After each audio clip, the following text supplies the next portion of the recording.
प्रिय विद्यार्थियों नमस्कार। हिंदी की ऑनलाइन शिक्षण व्यवस्था में आप सबका हार्दिक अभिनंदन स्वागत। हिंदी व्याकरण में आज हम अध्ययन करेंगे क्रिया के काल।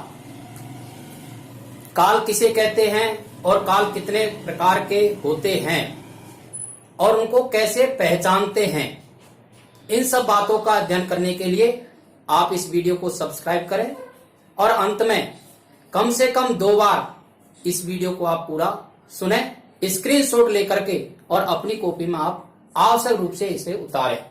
तो आइए अध्ययन करते हैं क्रिया के काल।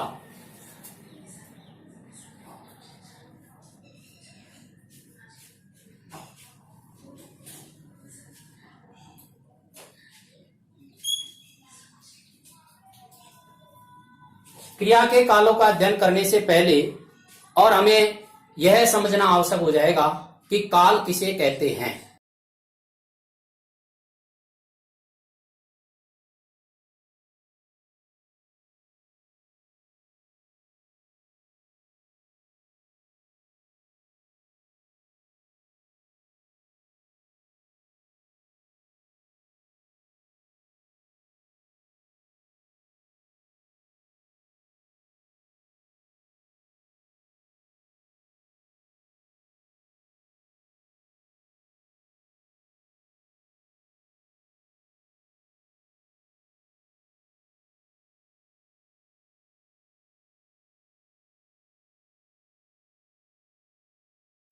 समझाया जा रहा है, शब्द के जिस रूप से क्रिया के संपन्न होने के समय का बोध होता है उसे काल कहते हैं। काल का अर्थ भी समय होता है और क्रिया के संपन्न होने के समय का बोध होता है उसे काल कहते हैं। अंग्रेजी में इसको टेंस कहते हैं।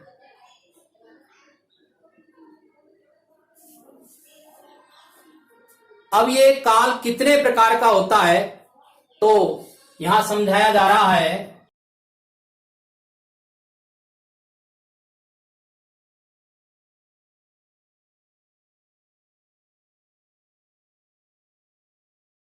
काल 3 प्रकार के होते हैं।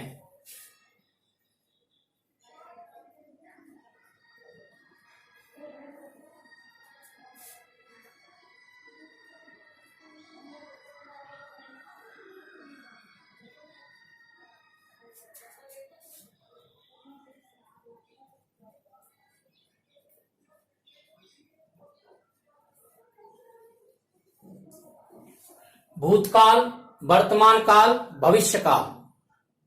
समय 3 प्रकार का होता है। एक समय वह होता है जो बीत गया है, उसको भूतकाल कहते हैं। एक समय वह होता है जो वर्तमान में चल रहा है, इसे वर्तमान काल कहते हैं। और जो समय आने वाला है उसे भविष्य काल कहते हैं।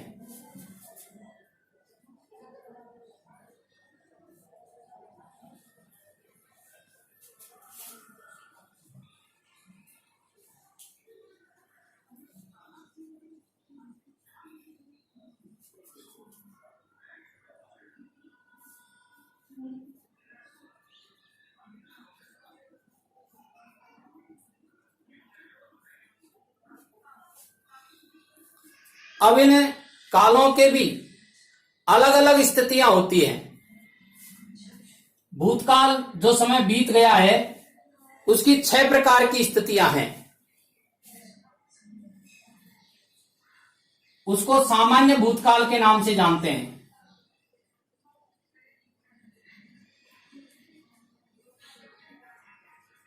सामान्य यानी सामान्य स्थिति से भूतकाल की क्रिया पूर्ण हो गई है, उसे सामान्य भूतकाल कहते हैं।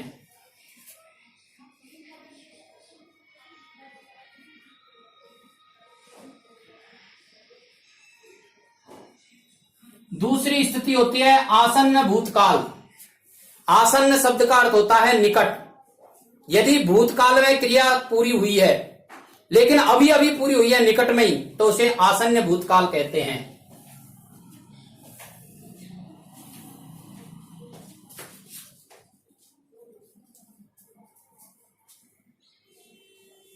पूर्ण भूतकाल, भूतकाल में क्रिया पूरी तरह से संपन्न हो गई है, उसे पूर्ण भूतकाल कहते हैं।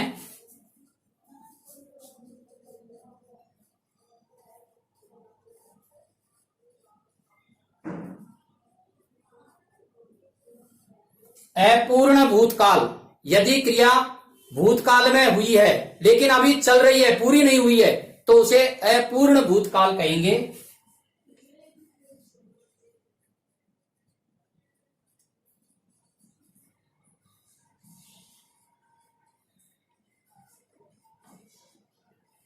संदिग्ध भूतकाल, क्रिया के संपन्न होने में संदेह है तो उसे संदिग्ध भूतकाल कहते हैं।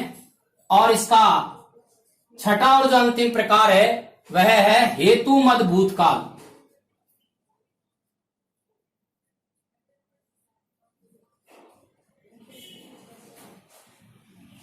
हेतुमद शब्द का अर्थ आप जानते होंगे। हेतु मानी कारण होता है, के लिए होता है। क्रिया किस कारण से संपन्न हुई, किसके लिए संपन्न हुई, तो इस प्रकार के जो शब्द होंगे वो हेतुमद भूतकाल की क्रिया कहलाएंगे। इसी प्रकार से वर्तमान काल की भी अपनी स्थिति होती है। इसकी स्थितियों को 5 भागों में विभाजित किया गया है। पहला भाग है सामान्य वर्तमान।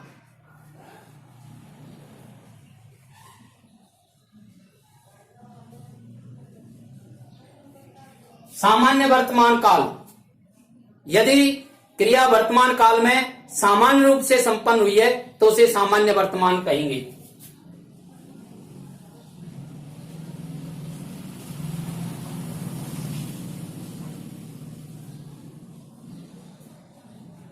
वर्तमान काल में क्रिया पूरी तरह से संपन्न हो गई तो उसे पूर्ण वर्तमान काल कहेंगे।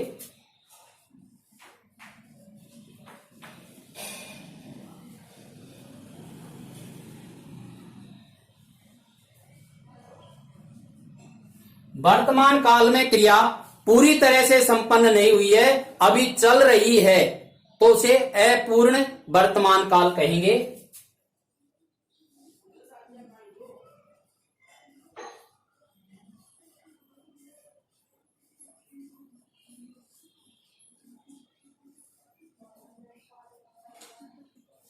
यदि क्रिया के संपन्न होने में संदेह है, संदिग्ध है, उसके होने में संदेह है, तो उसे संदिग्ध वर्तमान काल कहेंगे। और इसका 5वां और अंतिम जो स्थिति है वह है संभाव्य। संभाव्य शब्द संभावना से बना है।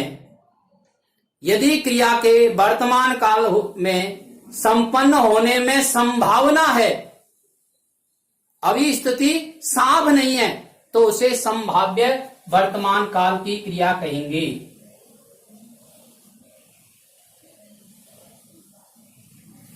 ऐसे ही भविष्यत काल, आने वाला जो समय है उसको भविष्य काल कहते हैं और इसकी 4 स्थितियां होती है।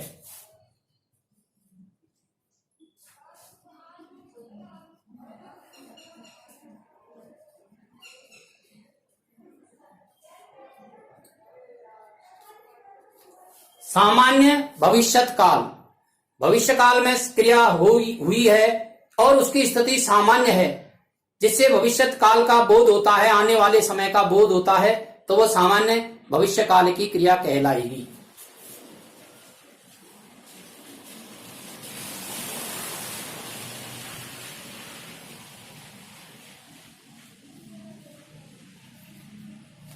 पूर्ण भविष्यत काल, यदि क्रिया पूरी तरह से संपन्न हो गई है भविष्य काल में तो उसे पूर्ण भविष्यत काल कहेंगे।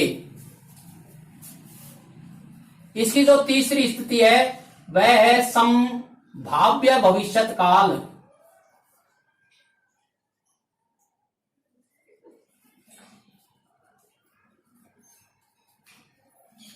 संभाव्य शब्द संभावना से ही बना है। यदि क्रिया के पूर्ण होने में संभावना है तो उसे संभाव्य कहेंगे।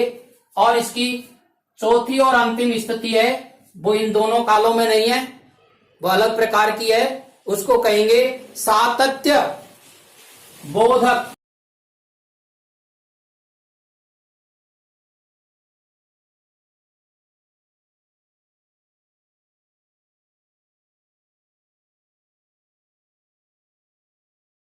सातत्य बोधक भविष्यत काल। सत्यता का बोध होता है कि क्रिया संपन्न हो गई है तो उसे सातत्य बोधक भविष्यत काल कहते हैं। इस प्रकार से क्रिया के 3 काल होते हैं, भूतकाल, वर्तमान काल और भविष्यत काल। और इन कालों की भी भूतकाल की 6 स्थिति होती है, वर्तमान काल की 5 स्थितियां होती है और भविष्यत काल की 4 स्थितियां होती है। याद रखने की दृष्टि से आप ऐसे याद रखते हैं 6, 5, 4। कुछ ऐसी स्थितियां हैं जो मिली जुली है, सामान्य सामान्य सामान्य सम्य है, ऐसे पूर्ण है, अपूर्ण है। 1-2 स्थितियां इसकी अलग अलग होती है, तो हम इसको याद रखेंगे। अब आपको समझने की दृष्टि से, मैं पहले भी कह चुका हूं, किसी बात को समझनी है तो उसके ढेर सारे उदाहरण चाहिए हमारे पास, क्योंकि कोई भी बात उदाहरण से समझ में आती है। तो इनकी परिभाषा और उदाहरण आपकी सुविधा की दृष्टि से पूरी तरह से यहां लिख दिए गए हैं। भूतकाल, क्रिया के जिस रूप से बीते समय में कार्य के संपन्न होने का बोध होता है उसे भूतकाल की क्रिया कहते हैं। जैसे वह विदेश चला गया, बालक चला गया, सामान्य है। उसने अभी पत्र लिखा है, यह अभी क्रिया निकट में ही पूरी हुई है, इसलिए आसन्न भूतकाल। मां खाना पका चुकी है, कार्य पूरा हो गया, इसलिए पूर्ण भूतकाल। बालक जाता था, अपूर्ण भूतकाल हो गया। वह जा रहा होगा, संभावना है, क्लियर नहीं है स्थिति, इसलिए संदिग्ध भूतकाल। यदि तुमने कहा होता तो मैं लाता, यह हेतु मद भूतकाल हो गया। इसी प्रकार से वर्तमान काल की स्थितियां हैं। क्रिया के जिस रूप से कार्य का वर्तमान समय में होने का बोध होता है उसे वर्तमान काल कहते हैं। इसकी 5 स्थितियां हैं। सामान्य वर्तमान, विमल पुस्तक पढ़ता है। पूर्ण वर्तमान काल, मैं पढ़ चुकी हूं। अपूर्ण वर्तमान काल, वह खाना खा रहा है, अभी क्रिया पूरी नहीं हुई है। संदिग्ध वर्तमान काल, अब बालक सोकर उठ चुका होगा। और संभाव्य भूतकाल वर्तमान काल है, वह आया हो, संभावना है, स्थिति साफ नहीं है, स्पष्ट नहीं है, आया हो, इसको संभाव्य वर्तमान काल कहते हैं। ऐसे भविष्यत काल के बारे में समझाया है। क्रिया के जिस रूप से आने वाले समय में कार्य के संपन्न होने का बोध होता है उसे भविष्यत काल कहते हैं। सामान्य भविष्यत काल, राम आएगा। पूर्ण, श्री राम को वनवास मिल जाए, संभावना है, वह समय पर विद्यालय जाता रहेगा। सातत्य, और मैं कल तक पढ़ चुकूंगा।